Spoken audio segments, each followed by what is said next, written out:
بسم اللہ الرحمن الرحیم۔ السلام علیکم رحمۃ اللہ وبرکاتہ۔ قصے کہانیاں ابتدا ہی سے انسان کے لیے دلچسپی کا باعث رہی ہیں۔ اگر کہانی حقیقی اور تاریخ ساز ہو تو اس میں سے انسان کو بہت کچھ سیکھنے کو ملتا ہے۔ یہ کہانی ہے حق اور باطل کی، یہ داستان ہے ایک ایسی ملکہ کی جو شاندار تمدن کے وارثوں میں سے تھی۔ یہ قصہ ہے ایسے بادشاہ کا جس سے چرند پرند اور جنات باتیں کرتے تھے اور وہ ان کا حاکم تھا۔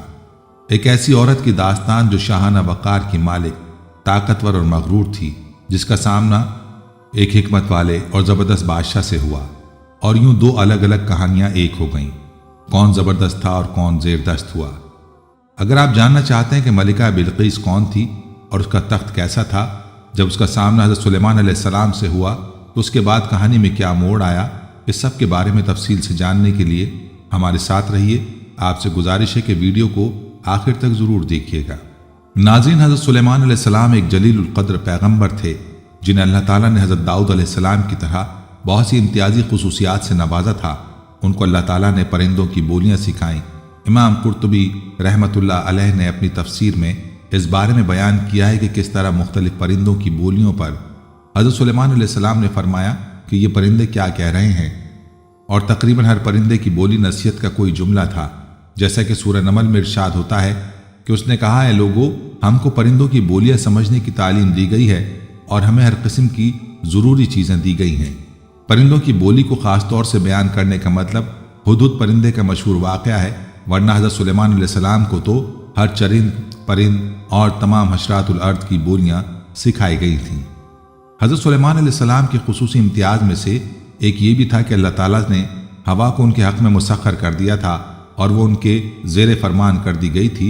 چنانچہ حضرت سلیمان علیہ السلام جب چاہتے تو ایک مہینے کی مسافت صبح کے وقت اور ایک مہینے کی مسافت کے برابر شام کو سفر طے کر لیتے۔ تفسیر ابن کثیر میں تخت سلیمان جو ہوا پر چلتا تھا، اس کی کیفیت یہ بیان کی گئی ہے کہ حضرت سلیمان نے لکڑی کا ایک بہت بڑا اور وسیع تخت بنوایا تھا جس پر وہ اپنے لشکر اور جنگی سامان سمیت سوار ہو جاتے تھے، اور پھر ہوا کو حکم دیتے کہ وہ اس عظیم الشان اور وسیع اور عریض تخت کو اپنے کاندھوں پر اٹھا کر ان کے حکم کے مطابق کہیں اتار دے۔ یہ ہوائی تخت صبح سے دوپہر تک ایک مہینے کی مسافت طے کر لیتا تھا، اور اسی طرح دوپہر سے شام تک ایک مہینے یعنی ایک دن میں 2 مہینوں جتنا سفر کر لیتا تھا۔ ناظرین، ابن ابی حاتم نے حضرت سعید بن جبیر سے نقل کیا ہے کہ اس تخت سلیمانی پر 6 لاکھ کرسیاں رکھی جاتی تھیں، جس میں سلیمان علیہ السلام کے ساتھ اہل ایمان سوار ہوا کرتے تھے، اور ان کے پیچھے اہل ایمان جن بیٹھتے تھے۔ پھر پرندوں کو حکم ہوتا کہ وہ اس پورے تخت پر سایہ کر لیں تاکہ آفتاب کی تپش سے تکلیف نہ ہو، اور پھر ہوا کو حکم دیا جاتا وہ اس عظیم الشان مجمع کو اٹھا کر جہاں حکم ہوتا پہنچا دیتی۔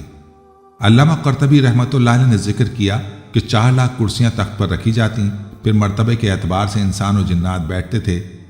صبح کے وقت بیت المقدس سے استخر کا سفر کرتے تھے اور پھر رات واپس بیت المقدس میں گزارتے۔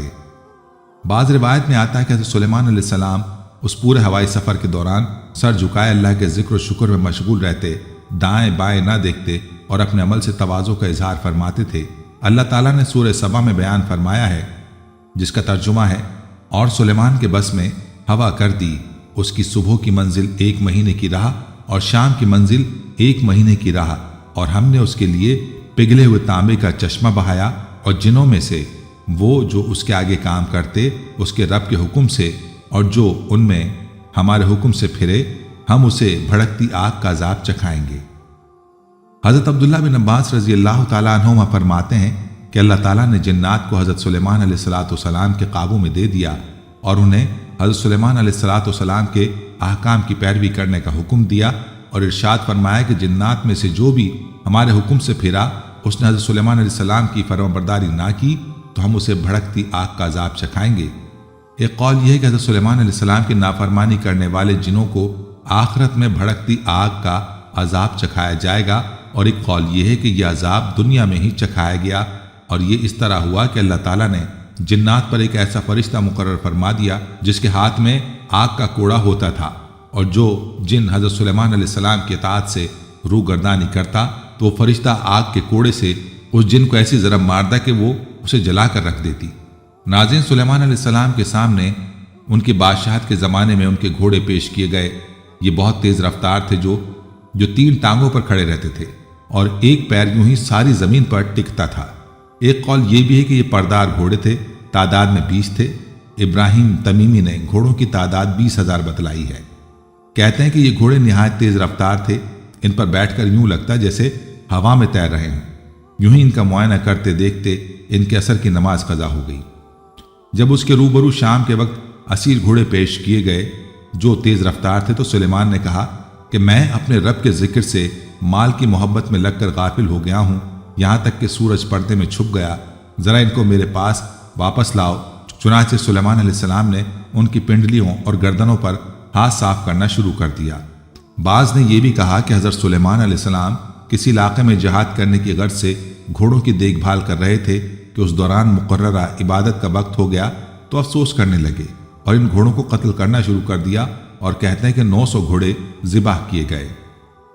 ابو داؤد میں نبی کریم صلی اللہ علیہ وسلم تبوک یا خیبر کے سفر سے واپس آئے تھے، گھر میں تشریف فرما تھے، جب تیز ہوا کے جھونکے سے گھر کے کونے کا پردہ ہٹ گیا، وہاں سیدہ عائشہ رضی اللہ عنہا کے کھیلنے کی گڑیا رکھی ہوئی تھیں۔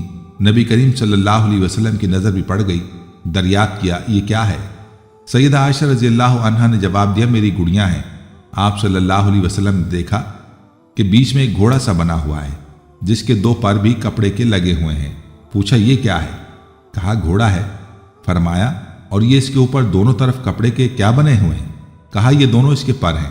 فرمایا اچھا گھوڑا اور اس کے پر بھی؟ عائشہ صدیقہ رضی اللہ عنہا نے عرض کیا کہ کیا آپ صلی اللہ علیہ وسلم نے نہیں سنا کہ سلیمان کے پر دار گھوڑے تھے؟ یہ سن کر نبی کریم صلی اللہ علیہ وسلم ہنس دیے، یہاں تک کہ آپ کے آخری دانت دکھائی دینے لگے۔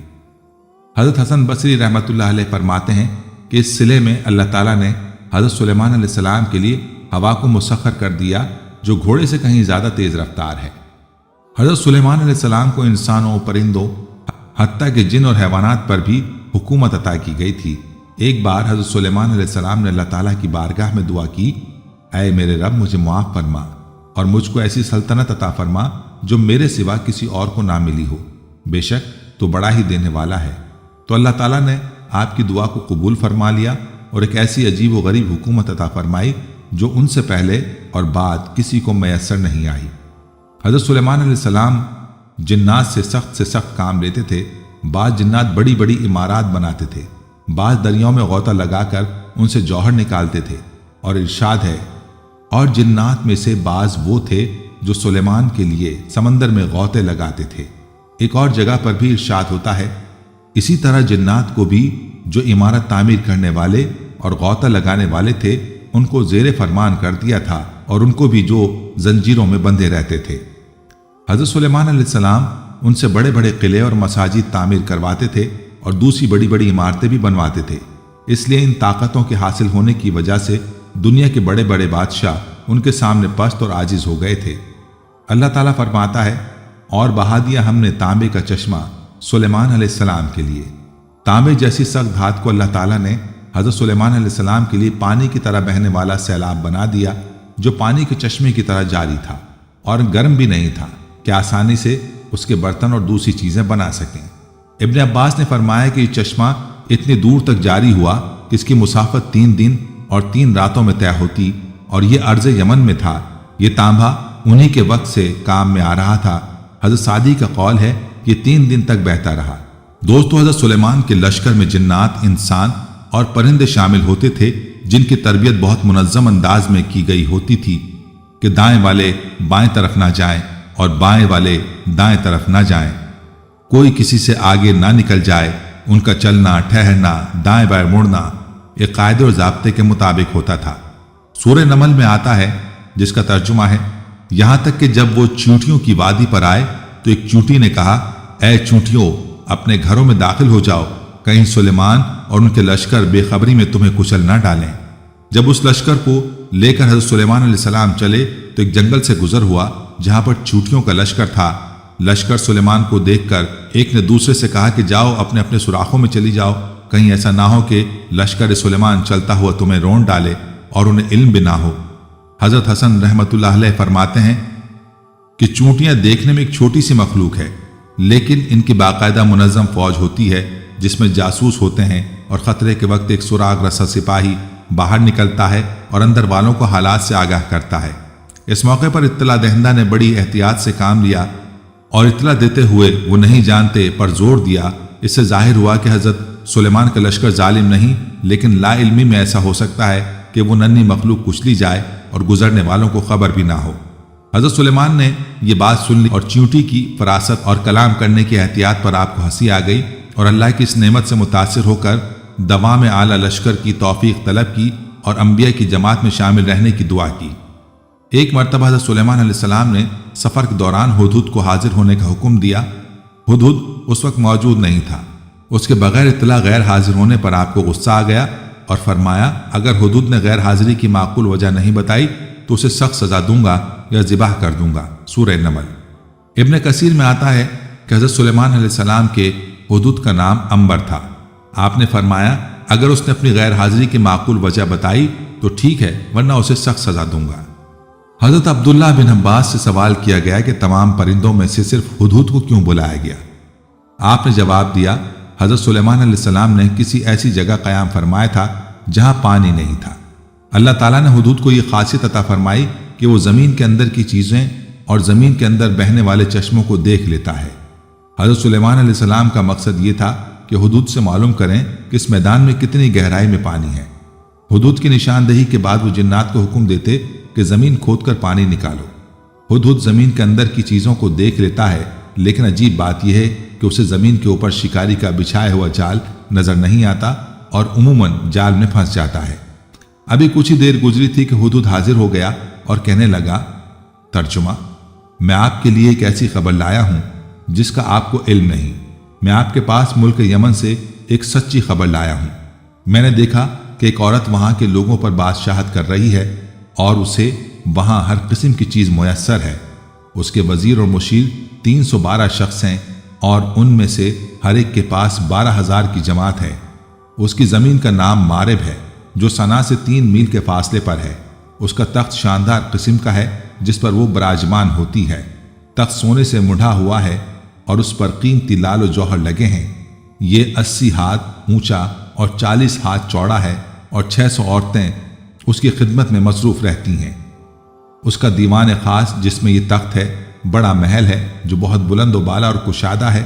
اس کے مشرقی حصے میں 360 طاق ہیں اور اتنے ہی مغربی حصے میں بھی موجود ہیں، اور اس کی تعمیر اس طرح کی گئی ہے کہ روزانہ سورج ایک طاق سے نکلتا ہے اور اسی کے مقابل والے طاق میں غروب ہوتا ہے۔ اہل دربار صبح و شام اسے سجدہ کرتے ہیں اور سب لوگ سورج پرست ہیں جن میں کوئی خدا پرست نہیں ہے۔ میں نے اسے اور اس کی قوم کو اللہ تعالیٰ کو چھوڑ کر سورج کو سجدہ کرتے ہوئے پایا، اور شیطان نے ان کے اعمال انہیں آراستہ کر کے دکھائے ہیں اور انہیں صحیح راستے سے روک رکھا ہے۔ پس وہ ہدایت پر نہیں آتے کہ اس اللہ کو سجدہ کریں جو آسمان اور زمینوں کی پوشیدہ چیزوں کو باہر نکالتا ہے، اور جو کچھ تم چھپاتے ہو اور ظاہر کرتے ہو وہ سب کچھ جانتا ہے کہ وہی عظمت والا عرش کا مالک ہے۔ حضرت سلیمان علیہ السلام نے کہا کہ اب ہم دیکھیں گے کہ تو نے سچ کہا ہے یہ جھوٹ۔ اگر یہ سب جھوٹ ہوا تو پھر تجھے سزا ملے گی۔ تو ایسا کر کہ میرا خط لے جا کر اسے دے اور پھر ان کے پاس سے ہٹ جا اور دیکھ کہ وہ کیا جواب دیتے ہیں۔ سورہ نمل آیت 20 سے 22۔ ملکہ بلقیس کی ماں جنات میں سے تھی۔ ملکہ سبا کا نام تاریخی کتب میں بلقیس بنت شراحیل بتایا گیا ہے کہ ملکہ بلقیس کے باپ دادا ملک یمن کے بادشاہ تھے۔ روایات کے مطابق ملکہ بلقیس کی ماں جنات میں سے تھی۔ ان کے باپ نے ایک جن عورت سے شادی کی تھی جن کا نام بلعمہ بنت شیعان تھا۔ اس کے بطن سے بلقیس پیدا ہوئی۔ اللہ تعالیٰ نے ملکہ بلقیس کو وسیع مملکت، شان و شوکت، مال و دولت، ہیرے جواہرات کے علاوہ خوب حسن و جمال بھی عطا فرمایا تھا۔ ان کی قوم سورج کی پرستش کرتی تھی۔ بعض نے لکھا کہ مجوسی تھے جو آگ سمیت ہر روشنی کی پرستش کرتے تھے۔ دوستو ہدہد اس خط کو لے کر ملکہ بلقیس کے محل گیا۔ وہ اس وقت خلوت خانے میں تھی۔ اس نے طاق میں سے وہ خط اس کے سامنے رکھ دیا اور ادب سے ایک طرف ہو گیا۔ خط کا مضمون یہ تھا، بے شک وہ مکتوب سلیمان کی جانب سے ہے، اور بے شک وہ اللہ کے نام سے شروع کیا گیا ہے جو بہت مہربان